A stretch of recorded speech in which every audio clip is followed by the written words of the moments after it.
Boa tarde, estamos em mais um podcast índico para analisar alguns assuntos de âmbito nacional, sobretudo olhando para a juventude moçambicana, onde vamos abordar o presente e o futuro de Moçambique no campo político, econômico e social, tendo como objeto os jovens, que é a maioria no país, assim dizem as estatísticas, e é esta camada social que, por exemplo, hoje reivindica alguns outros direitos e também algumas condições que devem ser criadas para que esta possa se sentir melhor enquadrado.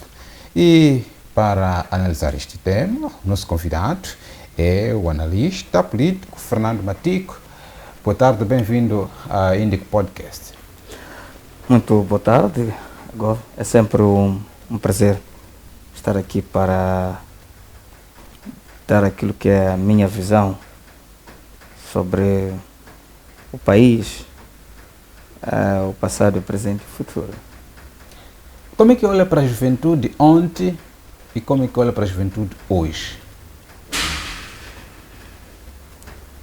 Bem, a juventude de ontem e de hoje há uma grande diferença, mas é preciso perceber em duas perspectivas. Primeiro é que a juventude de ontem tinha uma agenda e passava, por exemplo, pela conquista, por exemplo, da independência,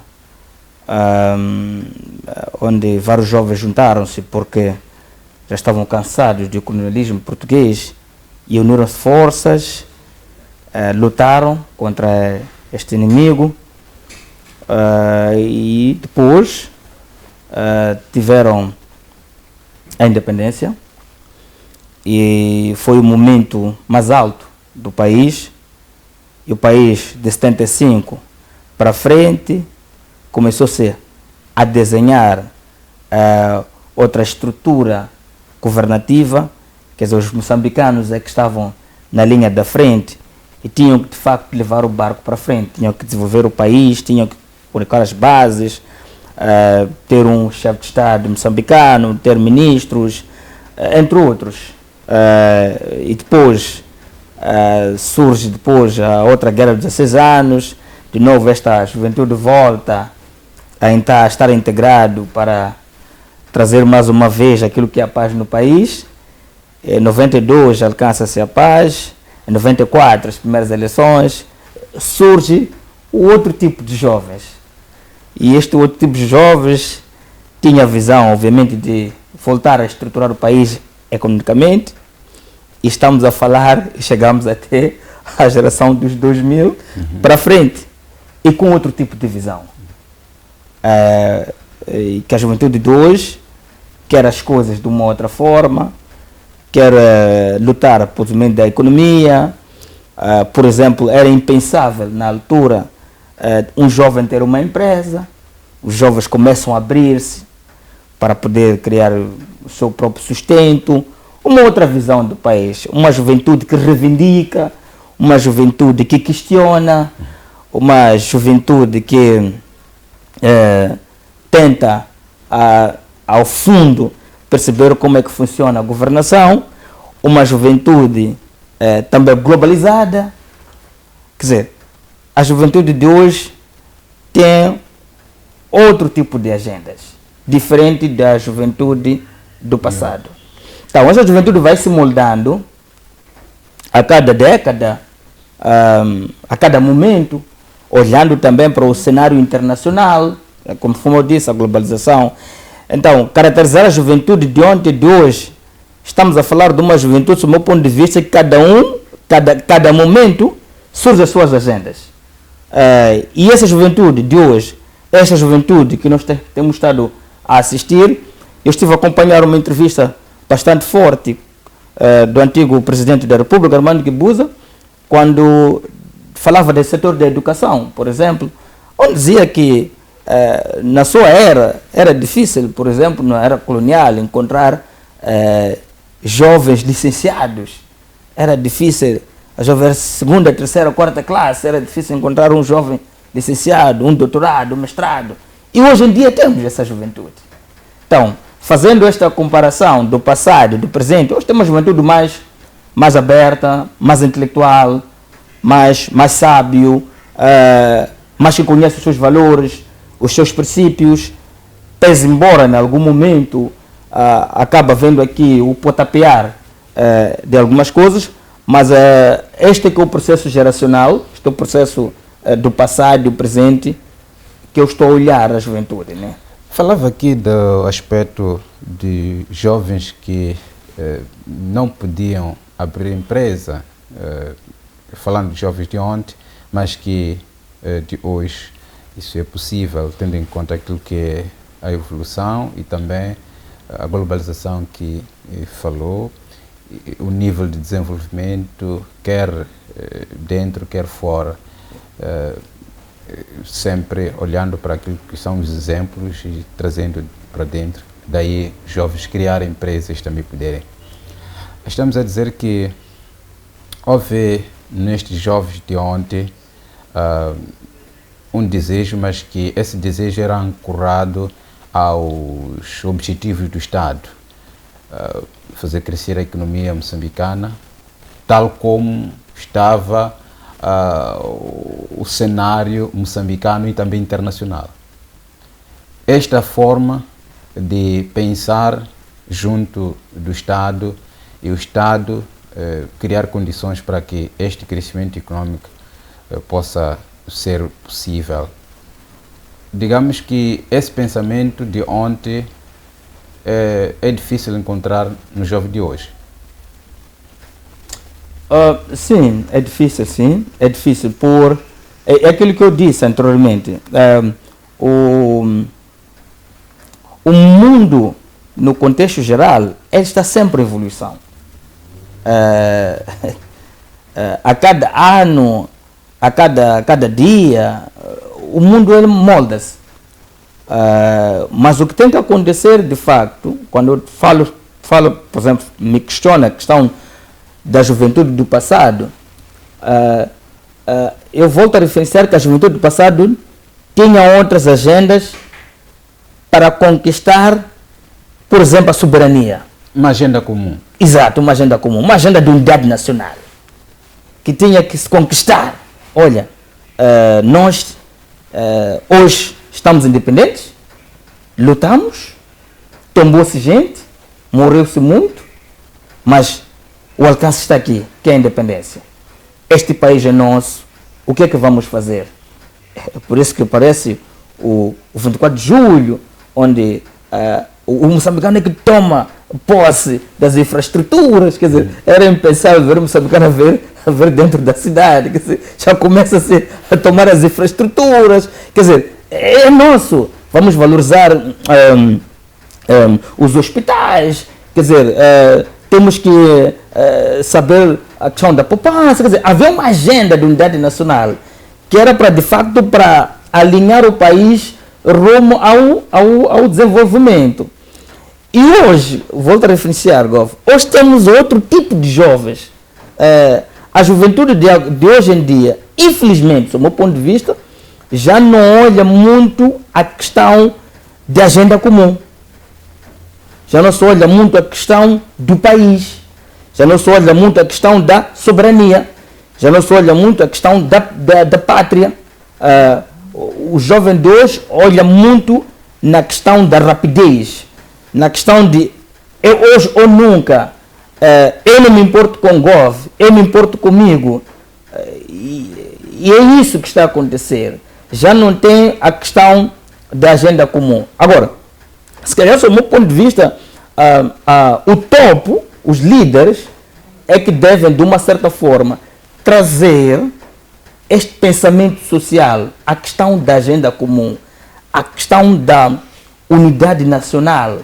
Quer dizer, durante muito tempo, vivemos muito a questão da unidade nacional, a questão do próximo, a questão de, por exemplo, repara nos tempos, nós crescemos de uma forma em que, seja seja tio, seja vizinho, seja qualquer pessoa que o encontrar na rua e você a praticar algo incorreto, aquela pessoa tinha autonomia de chamar-lhe atenção. Olha, não é isso, não podes fazer isso. Você não vai à escola por quê? E se calhar te dar alguns carolhos e voltar a casa e dizer aos seus pais que o senhor X fez isto comigo e o seu pai ficar indiferente, porque ele percebeu, na verdade, que o filho estava a desviar-se e aquele senhor deu-lhe um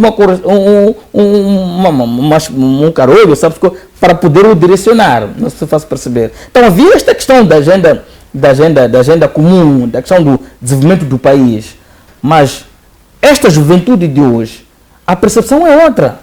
Então é preciso, de facto, com que os grandes pensadores do país estejam alinhados, começam a olhar a evolução social. O que é que nós temos que fazer daqui para frente para esta juventude? Como é que nós temos que olhar essa juventude? Para que esta juventude dele evolui. Então, os líderes é que devem sentar e pensar como, de facto, colocar esta juventude dentro da agenda do país.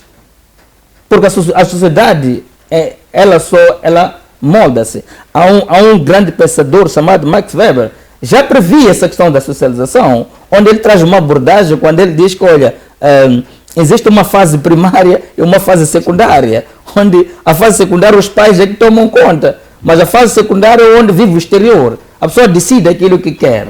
Mas os grandes líderes, os governos, neste caso, ou o governo, é que deve, de uma certa forma, desenhar políticas que vão ao encontro dessa juventude atual. Porque se isso não acontecer, estaremos de facto em cima de uma pólvora. Essa juventude vai explodir.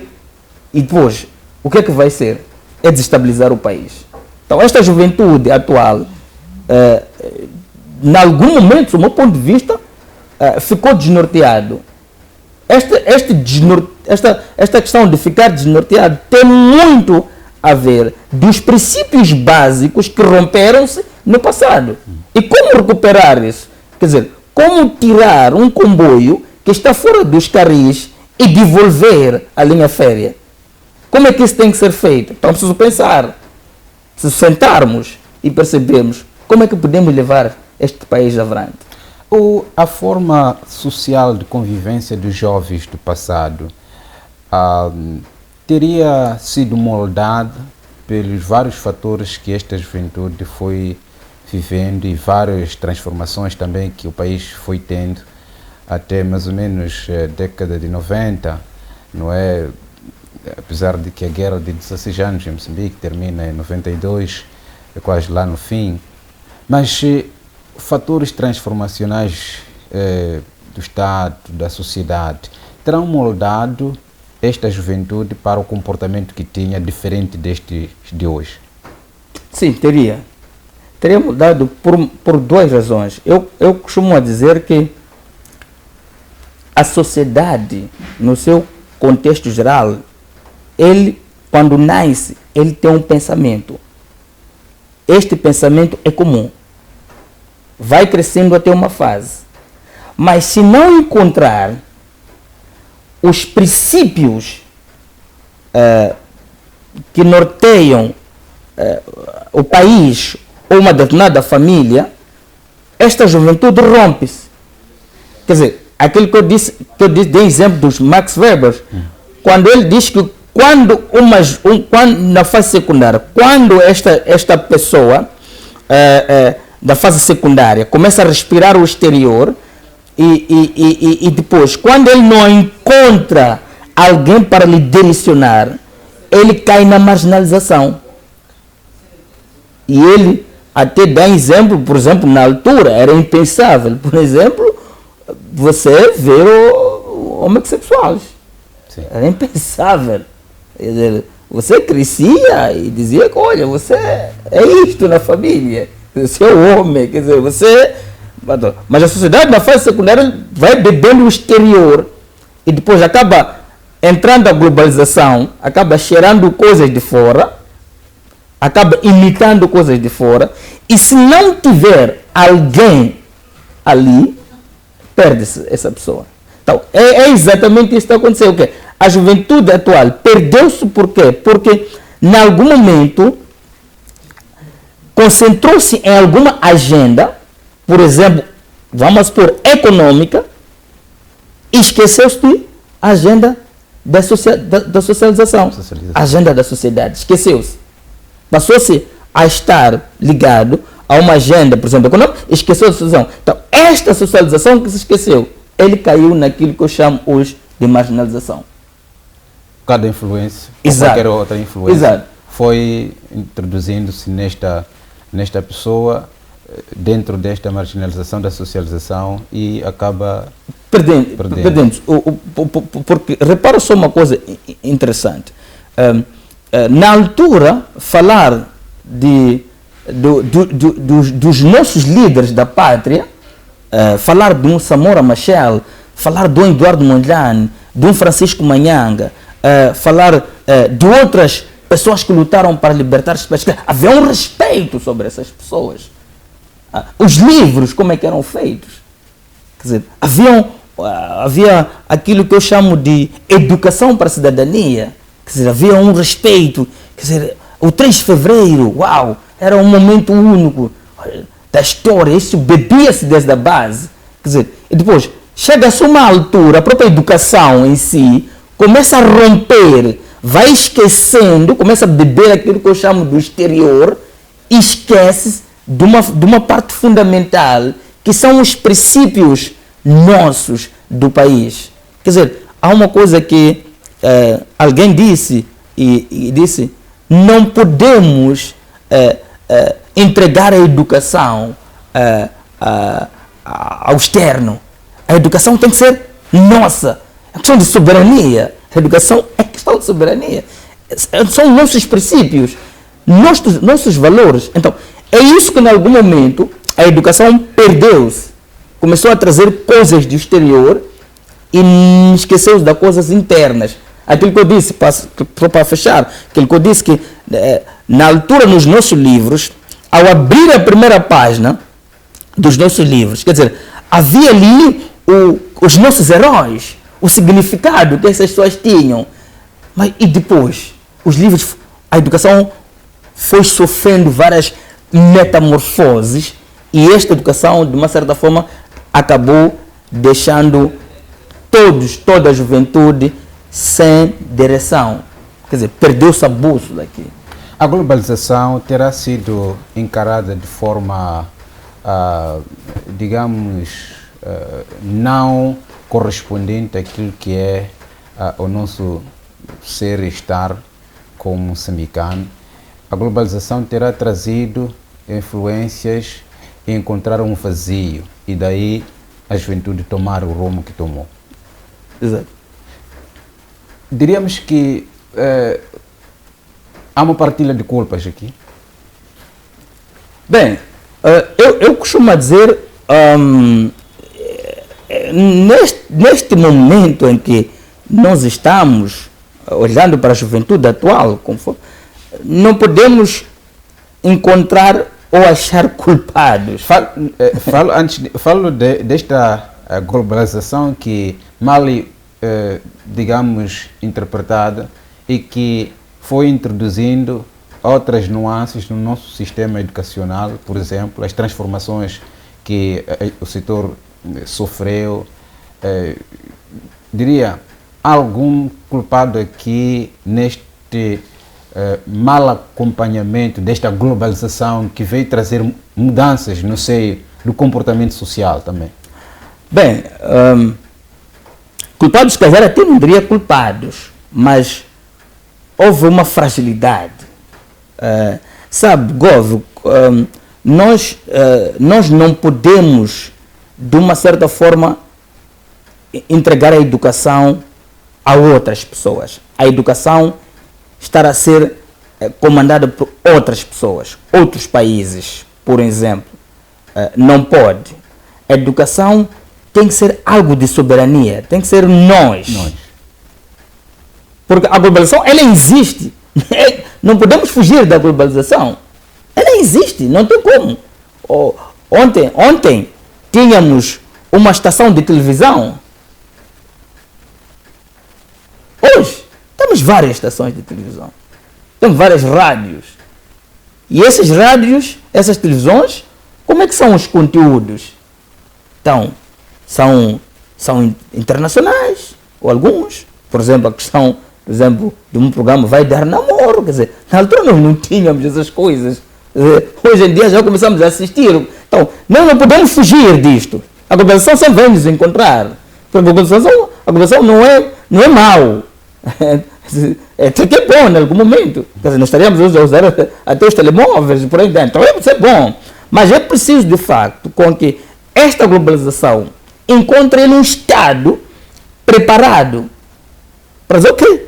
Vai se consumir sim, mas aquilo que é nosso, não podemos fugir. Então, quando entregas a educação ao exterior, estás a dizer que, olha, eu aceito com que tudo que é de fora entre no meu país. Mas, se essa globalização nos encontrar numa altura em que nós, enquanto Estado, enquanto educação, estamos preparados, digo-te abertamente, dificilmente vai se romper alguns princípios básicos de soberania. Não tem como. Olhando para esta juventude, partindo de hoje para frente, a juventude que nós temos hoje falava muito bem que é aquela juventude que quer as coisas hoje e questionando sobre todas as maneiras para que possa conseguir isto. Olhando para as políticas que são desenhadas ou vêm sendo desenhados destes governos passados, podemos dizer que estas políticas vão de encontro a esta camada social ou não por isso, ou então precisam que sejam melhorados? Bem, sabes, as políticas não são elas estáticas. As políticas, elas devem ser olhadas, passa a redundância, olhando a evolução social. Eu costumo dizer isso. Por exemplo, na altura, por exemplo, era impensável em Moçambique falar-se de terrorismo, por exemplo. Era impensável, por exemplo, em Moçambique, ver uma juventude a destruir bens públicos e privados. Mas, se formos dentro da Constituição, tem alguma parte da manifestação, disto, mais aquilo, mas não foi ela atualizada. Quer dizer, então, não se faz perceber. Então, é preciso que essas políticas não sejam elas estáticas. Essas políticas têm que estar,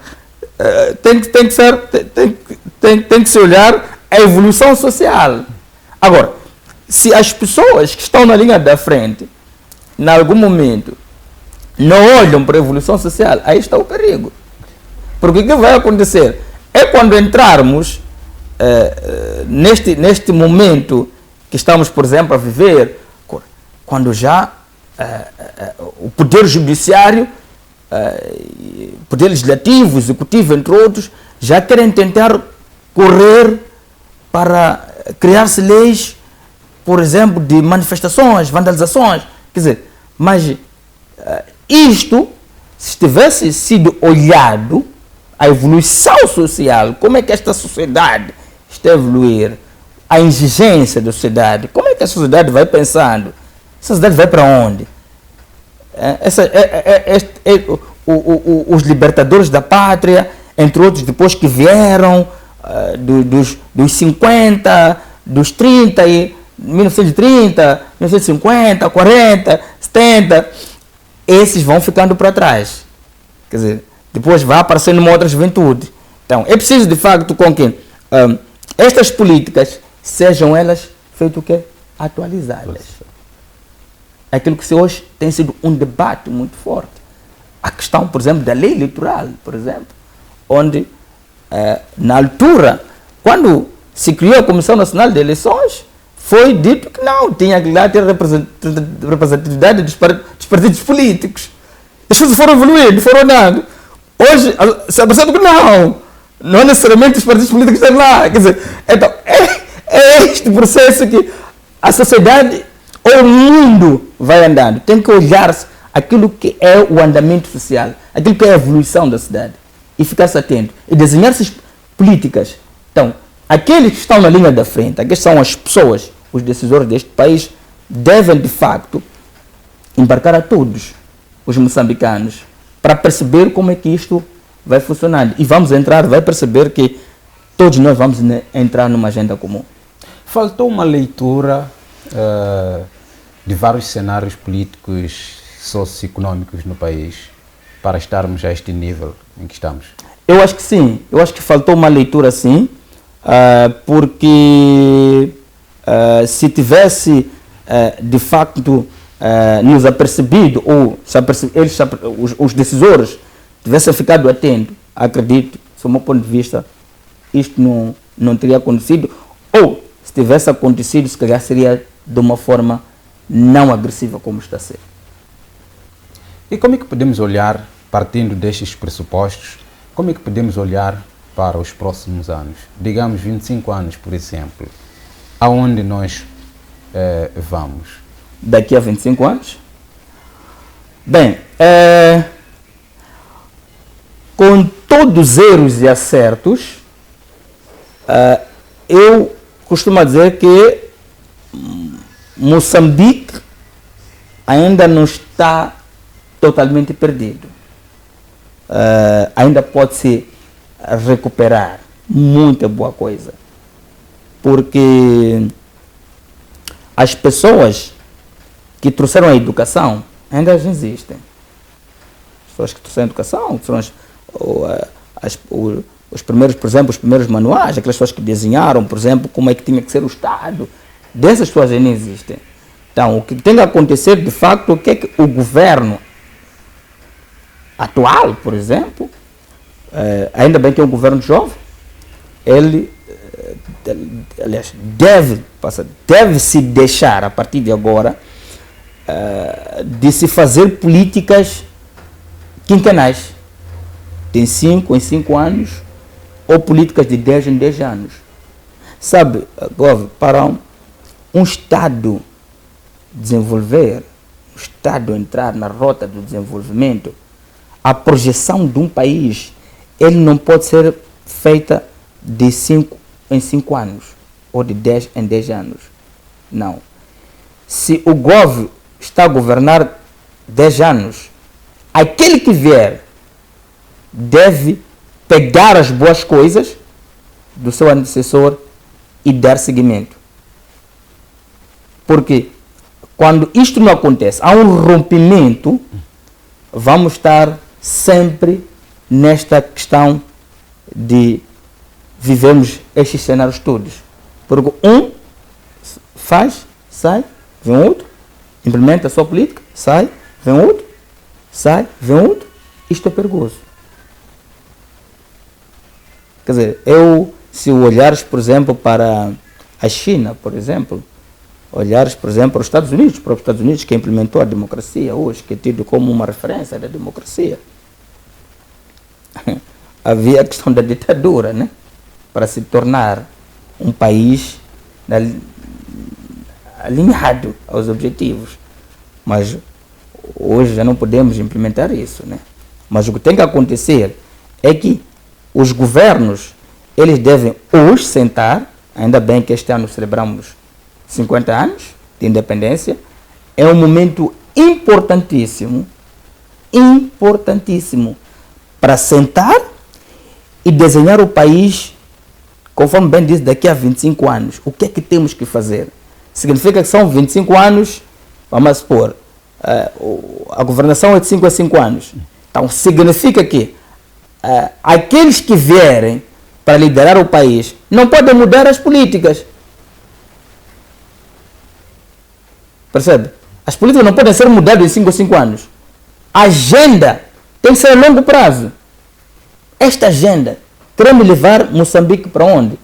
Hoje em dia, por exemplo, temos a questão da indústria extrativa, temos a questão, por exemplo, do gás.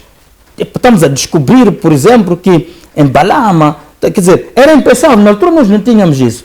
Depois temos a gás de Temane, temos outros recursos, por exemplo. Então, o que tem que acontecer é que a negociação destes, por exemplo, hidrocarbonetos, não pode ser feito de 5 em 5 anos. Alguém tem que sentar e dizer, olha, daqui a 10 anos, por exemplo, nós queremos levar Moçambique a este nível. Independentemente de quem venha. Se hoje é Matico, amanhã é Gove. A trajetória não tem que ser o mesmo. Quer dizer, não podemos chegar aqui e dizer Gove é que implementou. Não. Aquilo não acho correto, eu vou implementar a minha política. Depois vem outro, sai. Quer dizer, aí estaríamos não estamos a fazer nada. Mas se entrarmos todos numa agenda comum, que olha, nós, por exemplo, daqui a 25 anos, nós queremos ser uma referência, por exemplo, na área, por exemplo, de saúde em Moçambique.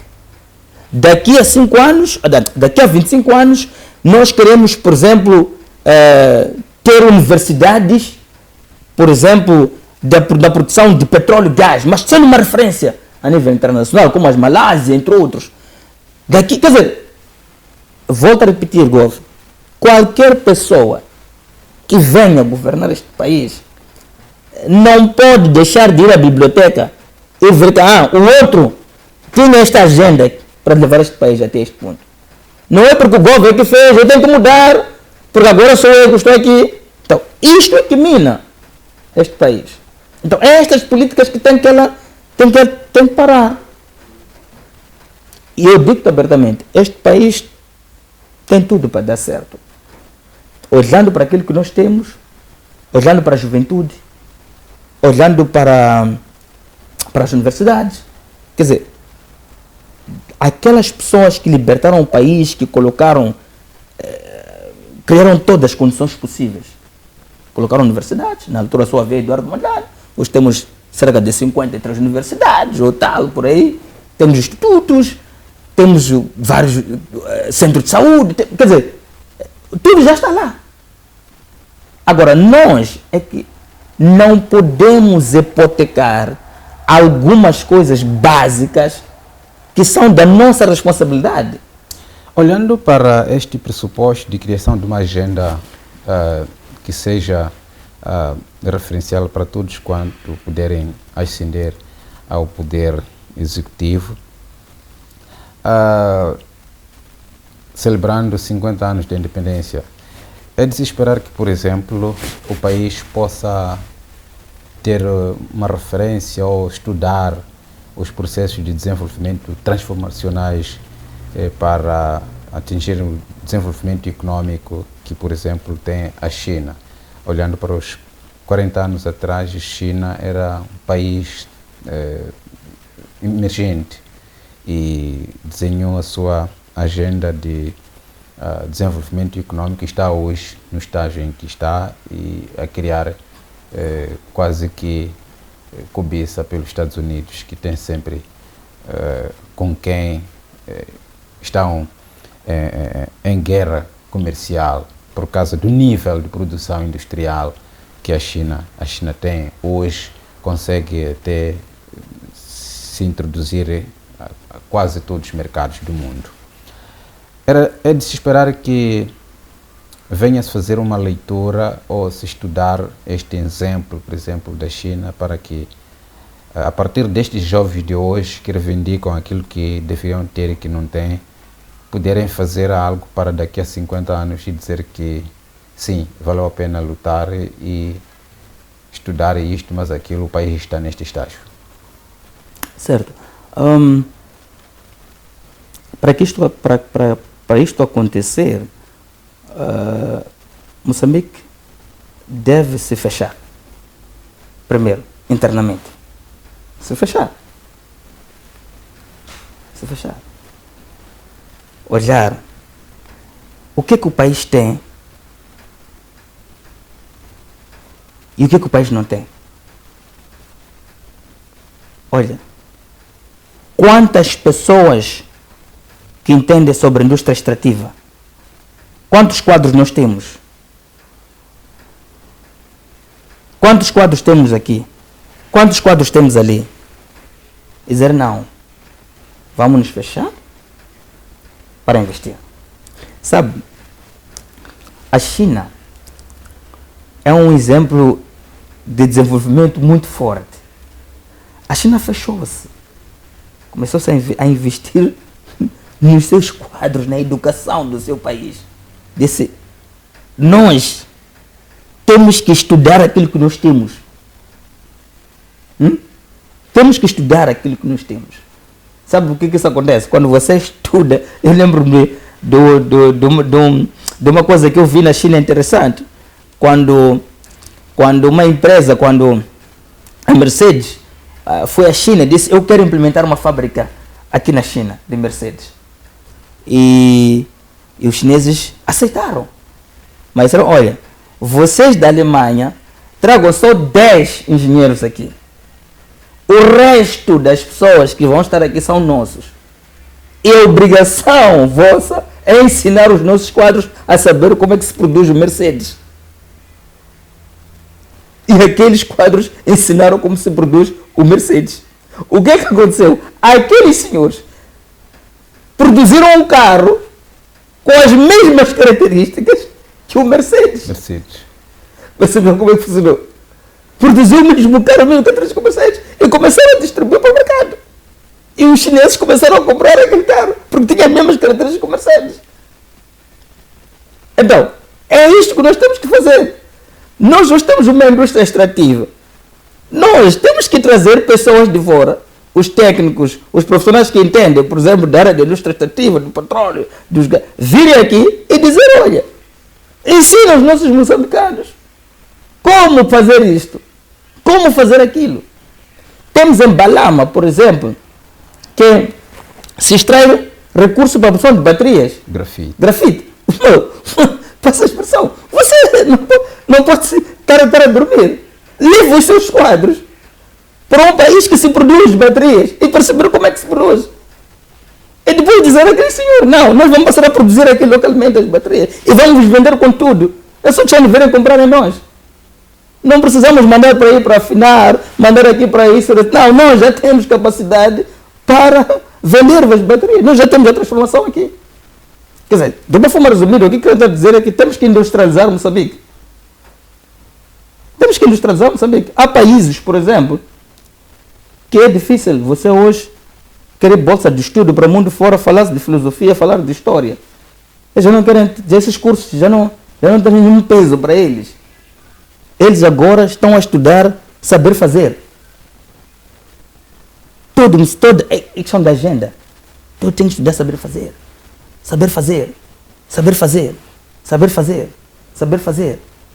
Quer dizer, aquilo que eu costumo dizer, as imagens que circulam que diz, enquanto os chineses aprendem a produzir bacias, garrafas, latas, entre outros, moçambicanos estão preocupados a ir à igreja.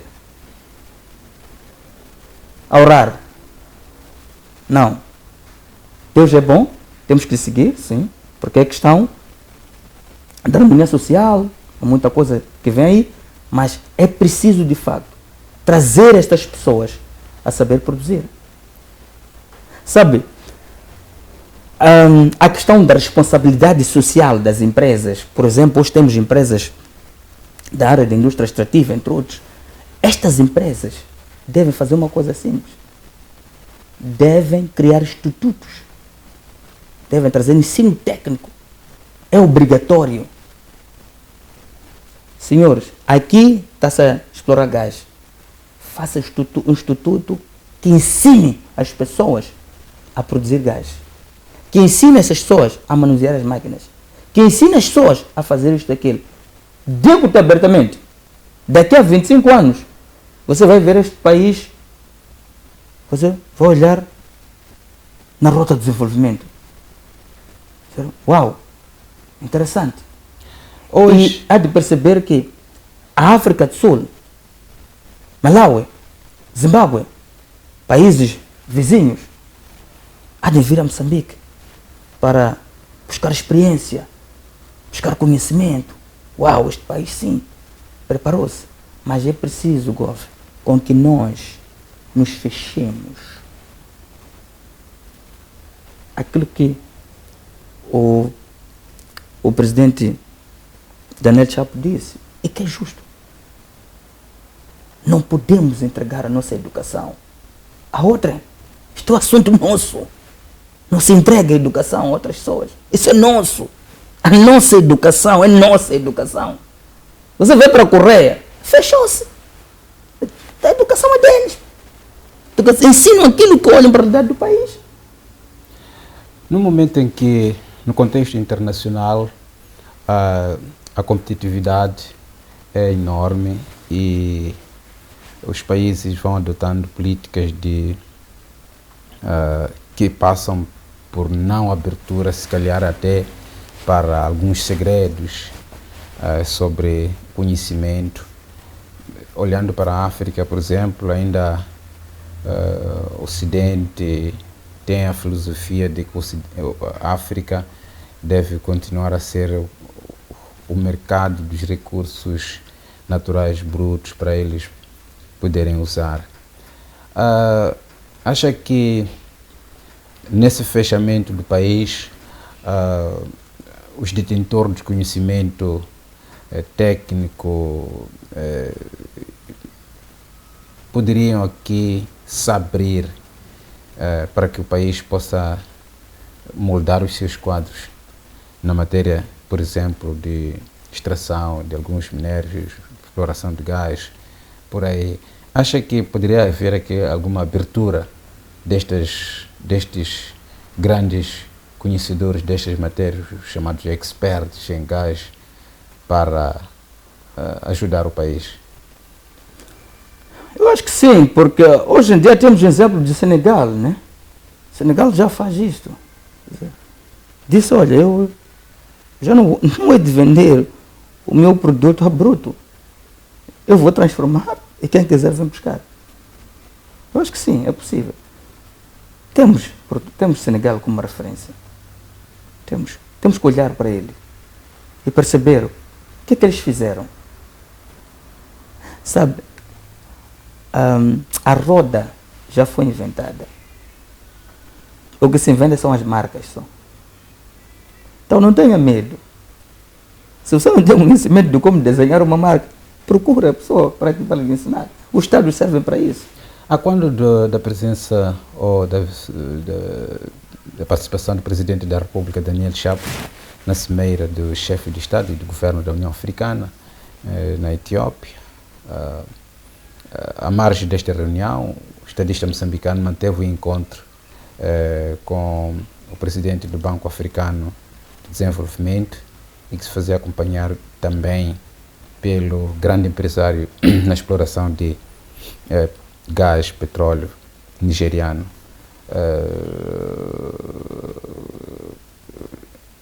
Foge aqui o nome, mas qualquer coisa como Dangote. Seria aqui uma espécie de busca de alguma abertura, alguma relação do Presidente da República com este grande empresário que já é uma referência na Nigéria, pois já vende combustível a vários países, por exemplo, como a Arábia, está a ganhar bilhões e bilhões por dia.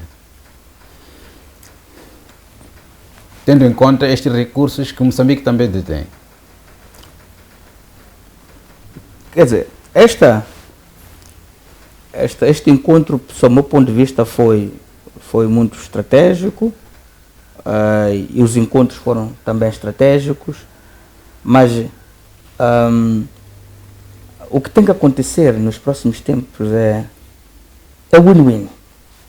Win-win, ok? Não podemos olhar por ele ser um empresário, o homem mais rico da África, na área de indústria extrativa, e pensarmos que ele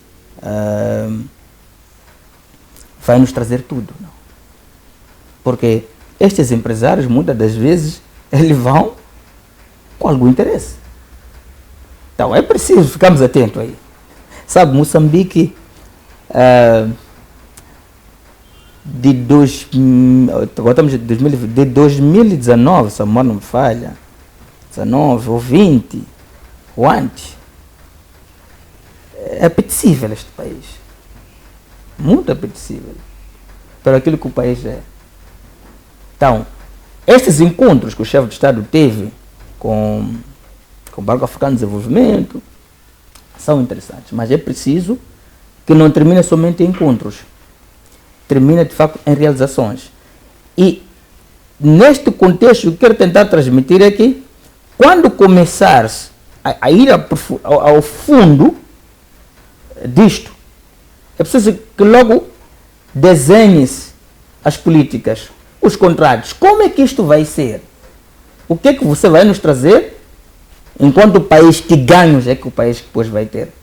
Agora, se é aquilo de vem explorar, ir embora, digo abertamente que não vamos ter feito, não fizemos nada.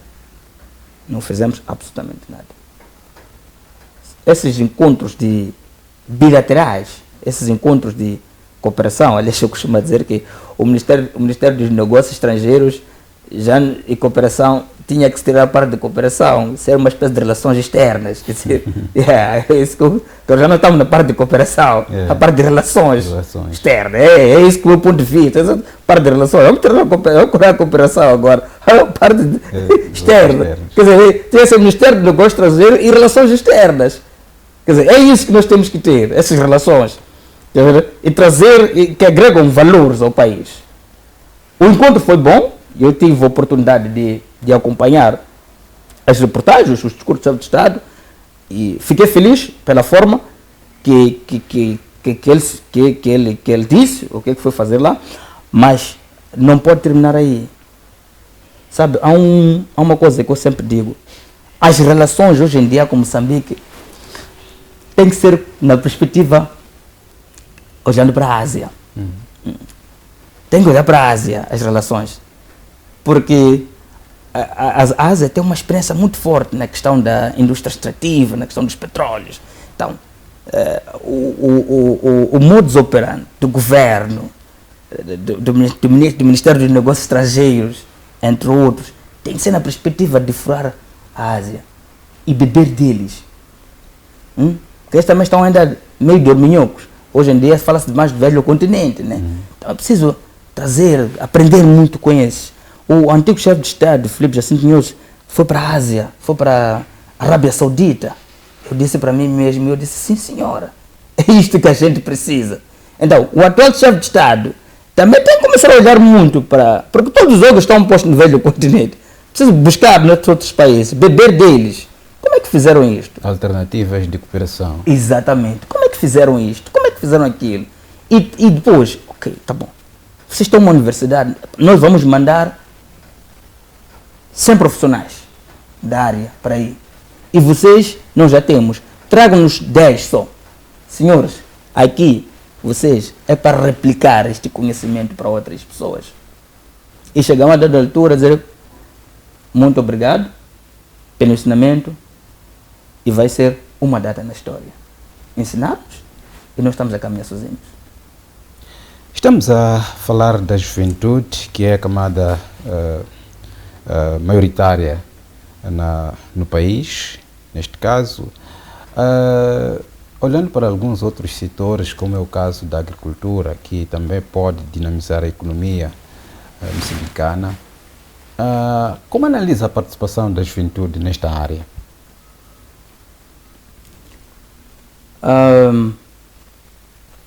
A juventude na área da agricultura está lá. Mas é preciso desenhar políticas para esta juventude. Por exemplo, quando olho, por exemplo, para o Banco Mundial, que apoia no setor da agricultura, por exemplo, também uma outra área que eu digo que nós temos que nos fechar para começar a produzir. Nós temos grandes celeiros, na altura tínhamos choco. Hoje em dia, deixa-me te dizer uma coisa. Zambésia. Eu trabalhei em Zambésia durante 2 anos, eu ia para Zambésia. Eu percebi que aquele celeiro terrível para pôr este país na rota de desenvolvimento. E nenhum moçambicano dizer vou à África do Sul para comprar alguma coisa e vir aqui. É preciso apoiar estas associações. Se apoiar essas organizações agrícolas. E uma coisa importante, quando nós tivemos a receber ajuda externa, o que é que está a acontecer? Deixa-me te dizer aqui uma coisa interessante. Estas organizações, como o Banco Mundial, são organizações, sob o meu ponto de vista, estratégicos, mas também acompanhados de uma coisa não boa. O que é que acontece? Quando o Banco Mundial ele te dá dinheiro para o setor da agricultura, ele diz, olha, vocês vão produzir, vamos incentivar, vamos entregar a juventude, associações de jovens para a produção, por exemplo, de tubérculos, disto, mas aquilo, por exemplo. Eles muitas das vezes é que definem como é que você tem que produzir os tubérculos. Mas é de perceber que o modo em que eles definiram, como tem como referência nos seus países, não funciona em Moçambique. E eles trazem 5, 10, 15 especialistas a vir aqui estudar e ir embora. Estudar e ir embora. Aquele estudar e ir embora está incluso no pacote de ajuda. Quer dizer, estamos a trazer especialistas toda hora a desenhar uma forma de produzir o alho que nós já conhecemos como é que nós podemos produzir o alho aqui em Moçambique. Mas eles não. Nós temos um modelo de produção de alho que deu certo, por exemplo, na China. Ou que deu certo, por exemplo, em Ghana, por exemplo. Mas é possível com que a linhagem de produção do alho, por exemplo, em Ghana, olhando para os solos moçambicanos, não seja o mesmo. Então, estamos a dizer o quê? Estamos a não fazer nada. E depois há de vir um relatório que houve doação de valor X para diversos jovens, mas depois, 5 anos depois, 10 anos depois, não se produziu nada. Porque depois aquele desapareceu. Aquele era um projeto que eles vinham fazer. Mas, se eles disserem, olha, produzam o alho na base do conhecimento local, você há de ver, meu irmão. Você há de ver como é que as pessoas vão produzir. As pessoas vão produzir mesmo. Mas se você quer trazer a forma que se produziu fora, dizer, nós estamos a dar dinheiro, mas a técnica é esta. Mas pode não estar aqui. Então a juventude, o que vai acontecer? Vai começar a produzir certo, vai começar a produzir. E depois? Quer dizer, há uma parte interessante que se fala tanto da questão de vias de acesso, entre mais adiante, mas o problema muitas vezes não está aí. Porque tem aquelas feiras agrícolas que se realizam dentro do distrito, ou, por exemplo, de uma cidade, por aí em diante. Mas há de perceber que quantas pessoas vão às feiras, porque o restante já não existe.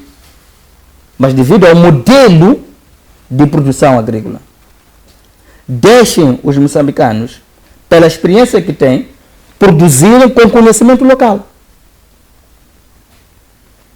Você vai perceber que, se esta juventude produzir com conhecimento local e buscar alguns quadros nacionais que sabem como é que se produz aquela coisa, o alho, a batata, o pepino, a cebola, o feijão buer, o feijão, não sei, preto, por aí em diante, há de perceber que nós teremos resolvido muita coisa. Mas se produzirmos na base de técnicas externas, nós não iremos fazer nada. A juventude está cá. Se for a perceber, dos 30 milhões de habitantes, a maioria é jovem aqui. É jovem. Quase 80% da população tem menos de 35 anos. Exato. Está aqui. E olhando para um país como o nosso, que até 40 anos ainda é jovem. Sim. Então, está lá. Que políticas podem ser desenhadas daqui para frente para que o país não volte a ter situações como a que vivemos hoje, de manifestações violentas, por exemplo? Sabe, o assunto das manifestações é um fenômeno, quer dizer, as manifestações, elas é de direito constitucional, o artigo 58, agora as violentas não, as violentas são mais perigosas. E até neste momento, se calhar estamos a ver manifestações criminosas. Exato. Então, sabe, o Estado deve se posicionar. O Estado deve se posicionar. O Estado deve se posicionar deve-se abrir com outros estratos da sociedade e tentar perceber que fenômeno é esse. Sabe, nós temos que... A Assembleia da República tem que também fazer um trabalho muito forte. Essas leis devem ser revistas em algum momento. Essas leis devem ser revistas. Há coisas que estão a acontecer neste país. Eu costumo dizer que estas manifestações de 10 de outubro, que seja isso, ou 12 ou 24, se a mão não me falha, de outubro, até hoje, o país regrediu, sob o meu ponto de vista, 3 anos. Isto é perigoso. Isto é perigoso. Sabe, eu vi uma reportagem que até hoje choca-me tanto, na Matola, a destruição de uma fábrica, que cerca de 500 pessoas foram desemprego. Eu parei e disse, que história é essa? E a maioria das pessoas que estavam lá eram jovens. Exatamente, que história é essa? E os que destruíram também eram jovens. Que história é essa? Que fenômeno é esse? Que fenômeno é esse? O que é que está a acontecer neste país? Estamos a destruir bens públicos, bens privados. Quer dizer, que juventude é esta? Que depois de amanhã somos nós mesmos que vamos à procura. Dizer, não, o Estado não prevê emprego. Se é o pouco que nós tínhamos, estragamos, destruímos. Então isto é fatal. Então é preciso, de facto, com que o Estado trabalhe nisso. Porque o que é que está a acontecer? Não é toda a juventude. Há um grupo. Isso é um grupo. Isto é um grupo.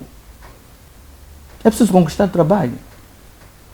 Ontem eu vi uma reportagem muito interessante de choque em Gaza, de um órgão de comunicação, e trazia dados. Tem pessoa a dizer que eu comando, eu sou o coordenador das manifestações. Quer dizer, você nota que é um grupo mesmo. Então a PGR, entre outros, porque nós somos 32 milhões de moçambicanos. Somos 32 milhões. E fica bem claro, somos 32 milhões de moçambicanos. Mas há um grupinho aqui que tenta estabilizar o país. Nós não podemos, independentemente das diferenças, dos problemas que nós temos, mas nós não podemos destruir aquilo que é um bem público. Não podemos fazer isso. E as empresas, só para fechar, as empresas devem desenhar um outro modelo de responsabilidade social e corporativa.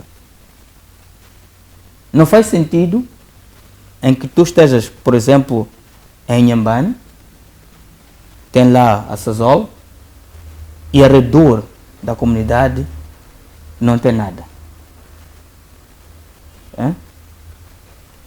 Vamos parar com escolas, vamos parar com hospitais, vamos tentar criar emprego para as pessoas. Vamos tentar criar emprego para as pessoas. Isto é que vai fazer, vai trazer este país diferente, vai trazer este país a evoluir.